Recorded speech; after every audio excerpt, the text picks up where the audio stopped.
My anecdotal observation was that in the presence of high market volatility, both of them did really well.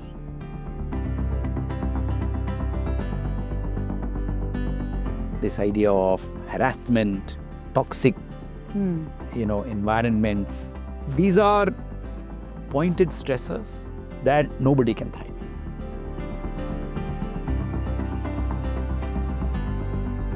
A job which does not have clear roles and responsibilities saw that there was a higher likelihood of experiencing workplace bullying.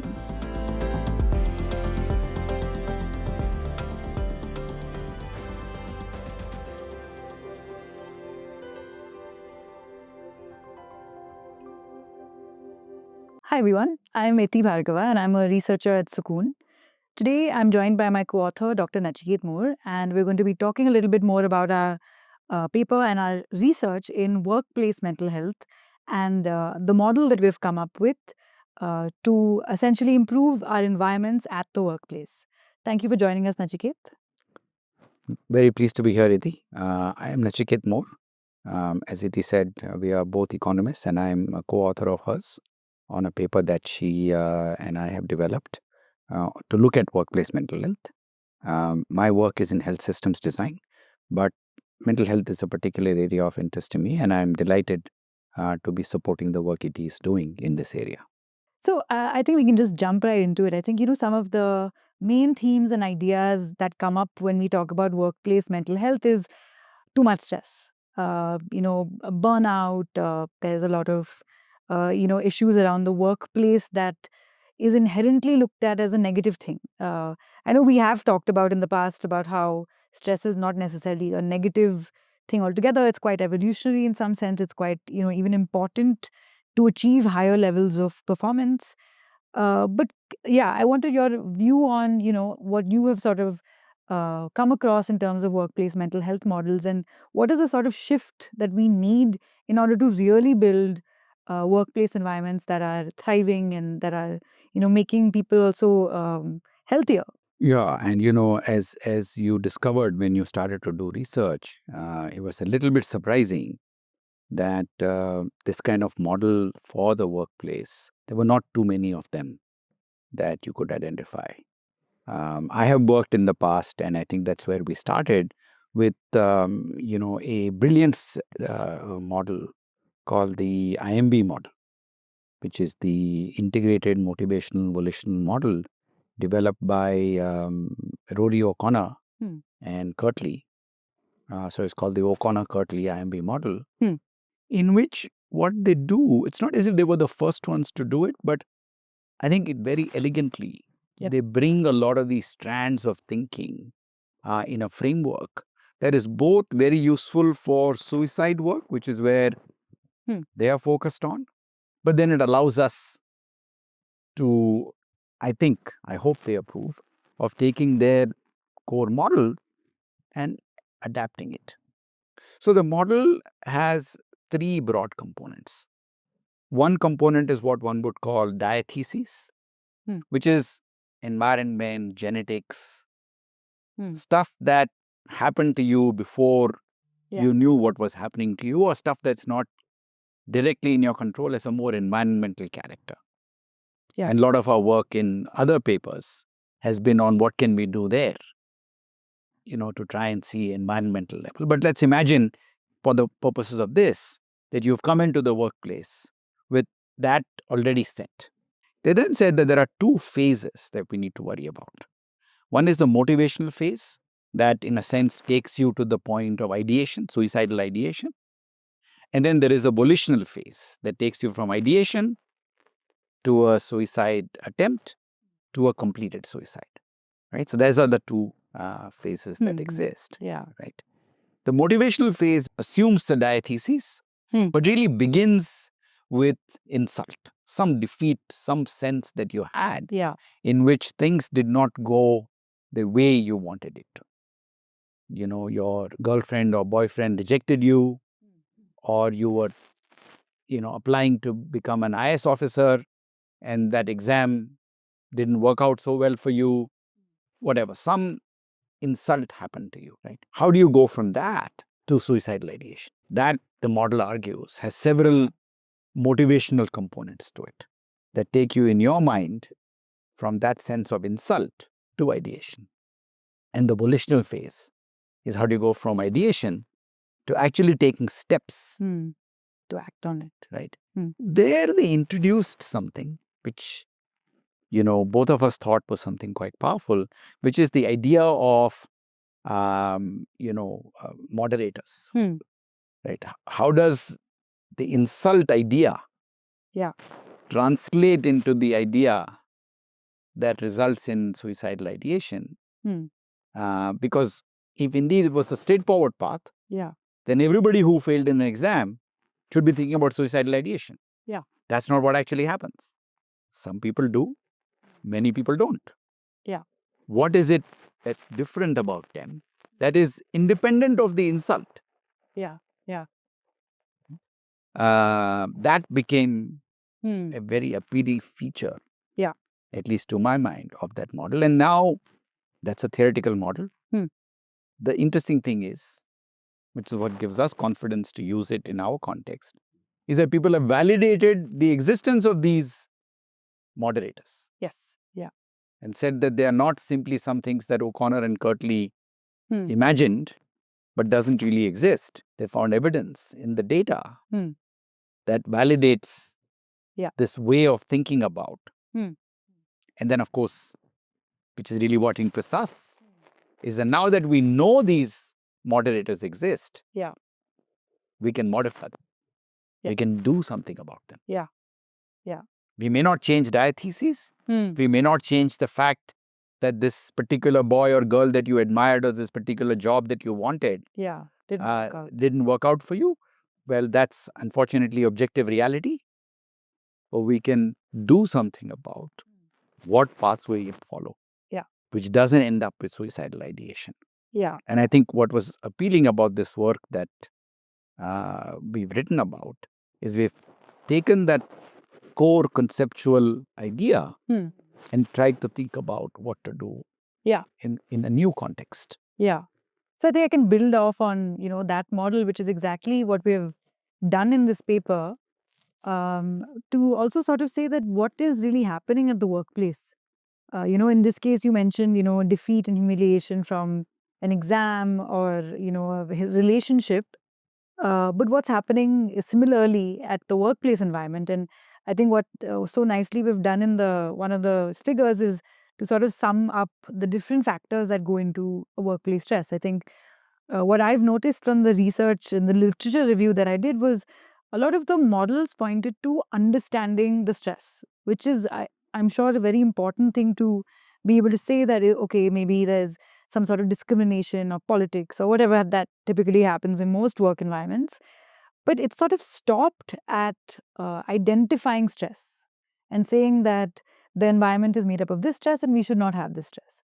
I think similar to even the conversations we've been having about the larger mental health issues in India, what we've come to sort of accept is that this stress exists. And so whether it's your own personal experience or the environment, while that can exasperate, people and maybe exacerbate stress, it's not causing directly poor mental health conditions. And so building off that moderator that we have, I think what was really nice in this model is that we've introduced something called the sense of self moderator as the sort of the conduit between stress and the outcomes of mental health.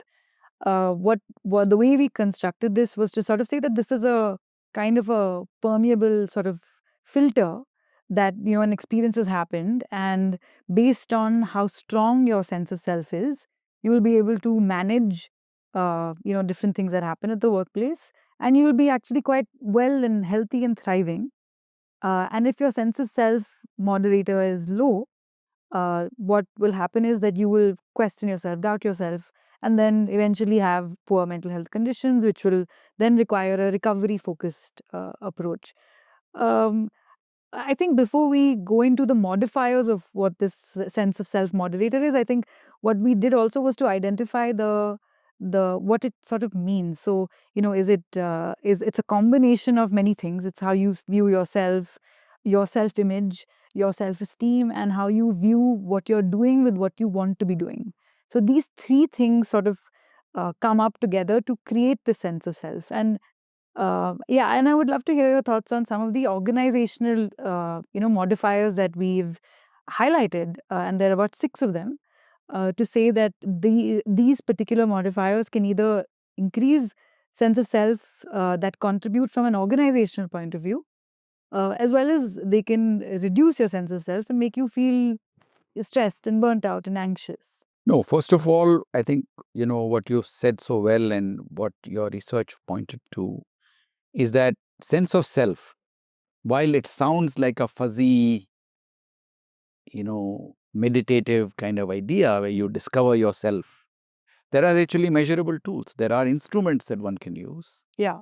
questions we can ask you Hmm. that give us a sense of what do you think it is? Hmm. Where are you on it? That was, I thought, very exciting because now we have something that we can actually measure. Right? And then, of course, what you said, that if stress was directly leading to burnout, right, then everybody working in every organization, Yeah. like a startup or a highly competitive industry, Hmm. should be burnt out. Yeah. That's not what we find. We may find a reasonable proportion of them, but not everybody. And our hypothesis in the model is that there are things other than stress that convert the stress. Yeah.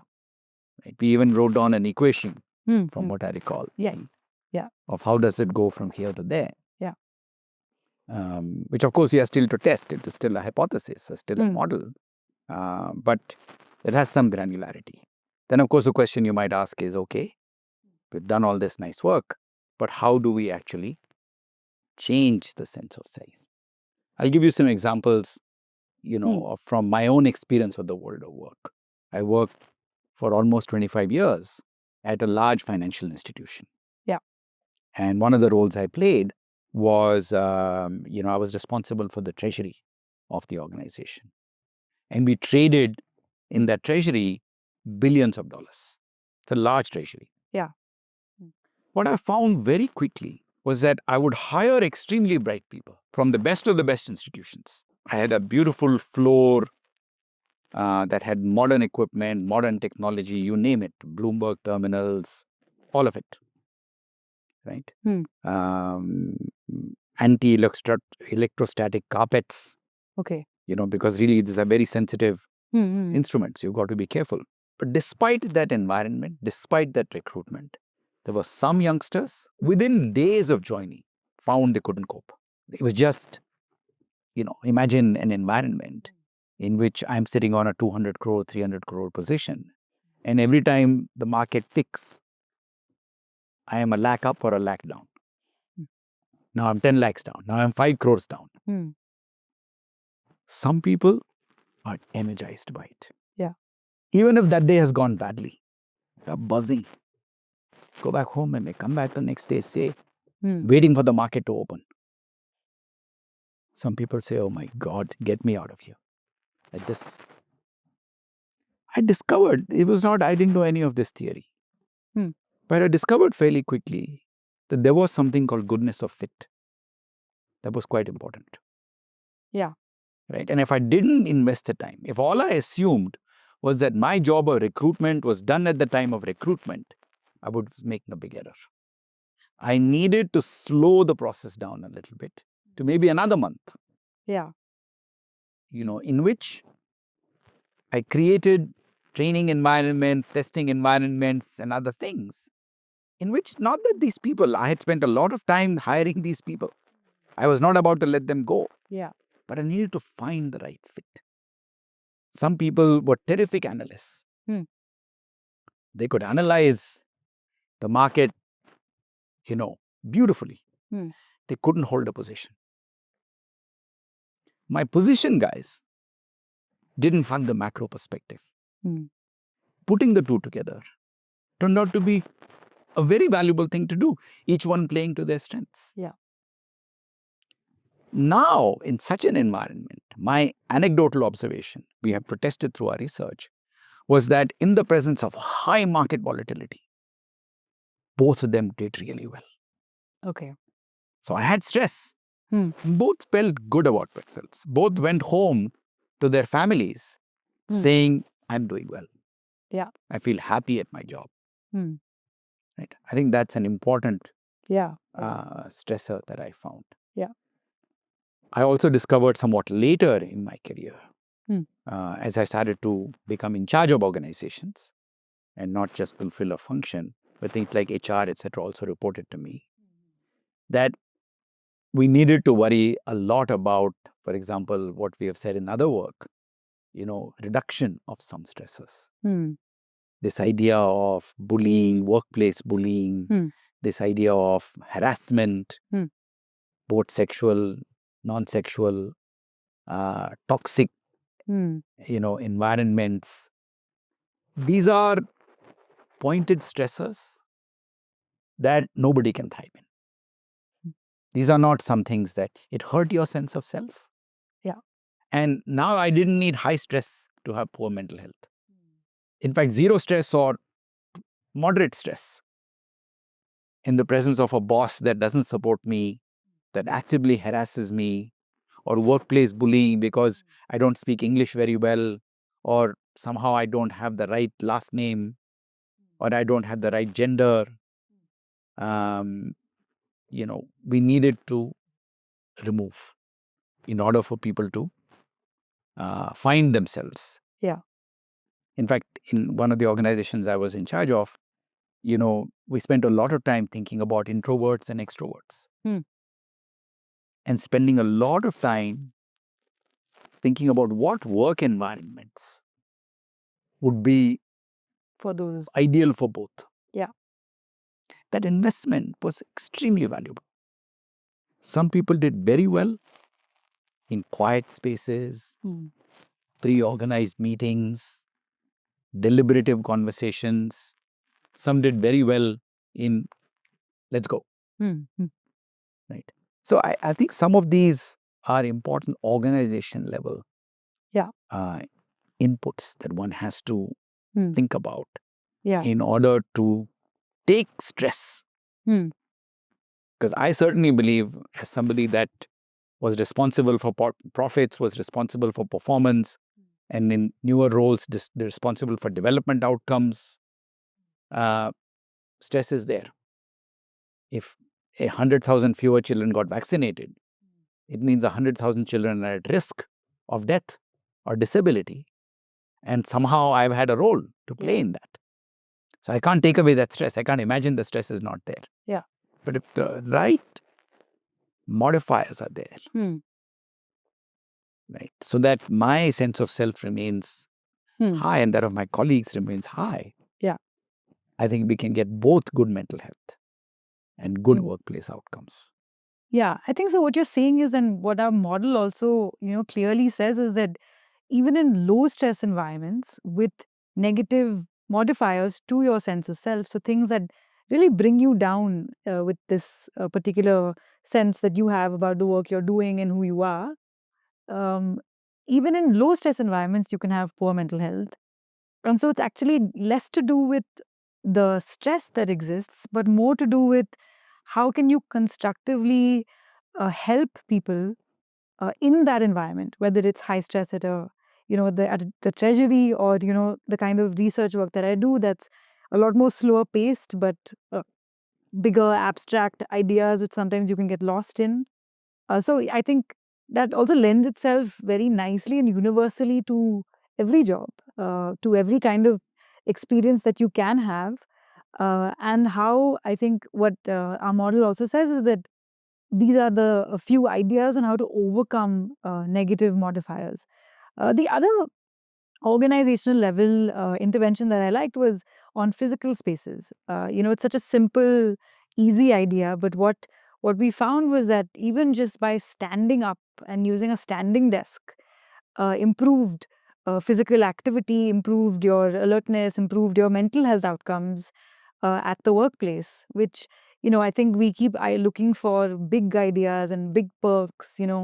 Typically organizations give out Maybe you can get a appointment with a therapist for a subsidized rate, or you can take the day off and things like that. But from what we've seen in the evidence is that you actually don't even need to do that. People know what they need, and they can, of course, these perks are nice to have, but there are actually far more effective things within the office building, within the ways that we define a job. So, for example, a job which does not have clear roles and responsibilities saw that there was a higher likelihood of experiencing workplace bullying, because now you don't know what your role is, what you're supposed to do, who you're supposed to report to, and that seems like a very non-mental health approach. There's nothing particularly health related about it, but I think some of these ideas at the workplace and some of the policies that we make are so focused on curative work that I think we're missing an opportunity to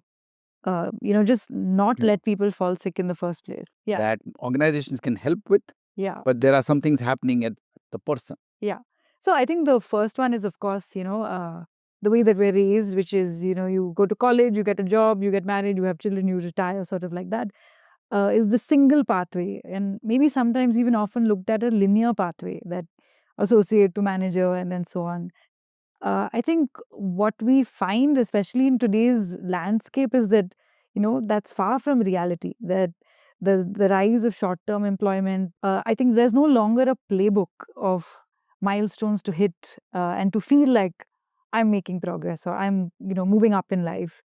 And so the idea that we had to propose to counter it is this idea of multiple pathways of success. And that there's no real, I don't think anybody in my generation will stay at a company for 25, 30 years. I think that's far from very few, maybe outliers that might happen. But The old dinosaurs like me spend 30 years. our long term employment is maybe 5 years. Wow. So I think all this to say that I think there'll be far more ebbs and flows and ups and downs in our careers. I think I was doing economics and now I'm doing mental health, and God knows what I'll do next. But I think just the adaptability, the growth mindset required for thinking of multiple pathways to success is something that the individual No, is I think it's a very important point. I think there are two aspects that we should separate out a little bit. okay. One is what we would call socially constructed perfectionism. Hmm. This idea that the MD is the boss, and therefore, Hmm. you ask somebody, what do you want to be? I want to be MD. Hmm. Right? That there is only one endpoint. Yeah. Is that the right aspiration? And what you're saying is maybe not. Hmm. Maybe there are multiple endpoints. Yeah. And then the second piece, are there multiple paths to getting to those multiple endpoints? Right. Or let's say you are stuck with the opportunity of being an MD, but is there only one path to get there? Hmm. Right? And thinking about both these issues separately, so that you don't have the sense of, and as we have seen that in the work that we are trying to explore in the suicide context in a Yeah. college environment, Yeah. the same issue applies there. Hmm. Right? Colleges have told us, oh, no, stress, if you take away, you're taking away performance. We're saying to them, no, we're not taking away stress necessarily. We are taking away the environment that you might have inadvertently built, Yeah. or the child may have brought with them, which creates a suicidogenic environment, something that promotes Yeah. the idea of perfectionism. Yeah. This one perfect boyfriend, this one perfect girlfriend, this one perfect job, Yeah. a GPA of 4.0. Hmm. How does one think about multiple pathway endpoints? And how does one think about multiple pathways To any endpoint. to any endpoint? Yeah. And partly what can you do as an individual? Hmm. Partly what can the organization do? To not simply Yeah. talk about it, but to walk the talk. Yeah. To tell people, well, you want to do well here? Hmm. There are many ways to do well. Yeah. Yeah. You can bounce around, you can stay in one job, Yeah. you can go out, come back. We will train you, because tomorrow you might let us go, we might let you go. In fact, the research shows that the more easy it is for you to leave, the longer you stay. Yeah. You leave. You're confident. You'll find something. Correct. You leave when you worry that if I stay longer, I'll no longer be able to leave. Yeah. Yeah. No, I think that's a great point. And I think even with perfectionism, I think what the evidence that we found was about using a cognitive behavioral therapy technique called cognitive reappraisal, which I think ties quite nicely into also expanding your pathways to success and has shown again evidence of improving your ability to accept, and I think what they call as adaptive perfectionism, which is that you're ambitious and you want to have a perfect document and so on, but it doesn't hinder you from coming back from, say, a small disappointment or a small typo even, but sort of building through some of these pre-conditioned ideas and coming to a place of thriving at the workplace. Yeah. And I think we've got our work to the point where we have the model. Yeah. We have all the equations. We have all the. I think what now next step for us is to actually test it in the field. Yeah. And I think you're working towards Yeah. building that out a little bit. Yeah. To see what those environments will be, because these will be now not like our earlier papers, evidence synthesis, but actually creation of new knowledge. Yeah. Which means we need ethics approval, we need human subjects approvals. Yeah. And I think it'll be exciting to see what that research shows. Yeah. Yeah. Is there evidence of the existence of the sense of self moderator? Mm-hmm. Because that's where we'll have to start first. Yeah. Yeah. To say, oh, it exists here. Yeah. And the fact that it goes up and down seems to matter for the mental health outcomes. Yeah. And then we have to do the next stage of work. Yeah. So, you have a long journey ahead of you, Iti, in trying to make some of this happen. Yeah. And I think people are waiting for us. We've got a lot of interest in that work. Yeah. A lot of people want to know what to do. Yeah. And they like our underlying message that it's not the stress. Because most people who've been told, take away the stress, throw up their hands and say, oh my God, what can I do? Yeah. Yeah. Whereas what we are saying is, no, you need to actually think about the environment differently. Yeah. I look forward to that project and what you're going to do about it. Yeah. No, that's a fantastic summary as we wrap up this, session on workplace mental health. And I think taking a different approach to the way that we've looked at it so far. Indeed. So thank you so much, Nachiket. It's always a pleasure. No, it's wonderful to talking to you, Iti. Thank you. Thank you.